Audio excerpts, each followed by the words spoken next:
मैं तेरी सांसों के साज में हूँ, आंखें झुका के सुन ले मुझे तो, मैं तेरे दिल की आवाज में हूँ।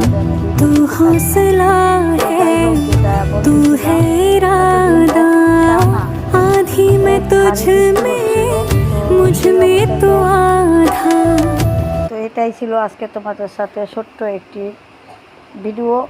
আমি এই মুহূর্তে অবস্থায় তো আর কাছে স্প্রে করা যায় না, কিছুদিন সেজন্য এখন যেহেতু আবার দুদিন ধরে ভালো রোদ আসতেছে, বৃষ্টিটা একটু থেমে গিয়েছে, এখন দেবো। আর দেখো বৃষ্টিতে কি অবস্থা হয়েছে, গাছগুলো সেইভাবে গাছগুলো লক্ষণ দেখা যাচ্ছে না, তো কেমন জানি হয়ে গেছে পাতাগুলো, জানি না। তো চেষ্টা করবো এভাবে করে ওষুধ দিয়ে দিয়ে গাছে দিতে হবে।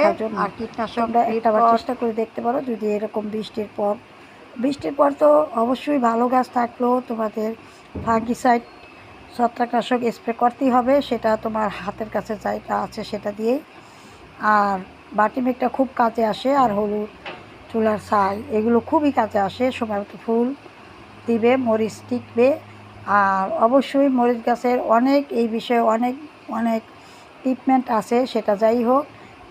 এপসম সল্ট যখন তোমার মরিচের ফুলগুলো আসে তখন এপসম সল্ট মাসে একবার ব্যবহার করলে ফুলগুলো আর ঝরে না, মরিচগুলো খুব সুন্দর হয়।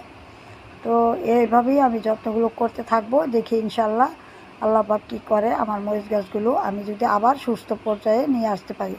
তো এই বৃষ্টির জন্য অনেকটা অবস্থা খারাপ, তো যাই হোক ইনশাল্লাহ আল্লাহ পাকের ইচ্ছা আমি এভাবে করে ট্রিটমেন্ট দিয়ে যাব। ধন্যবাদ সবাইকে, আসসালামু আলাইকুম।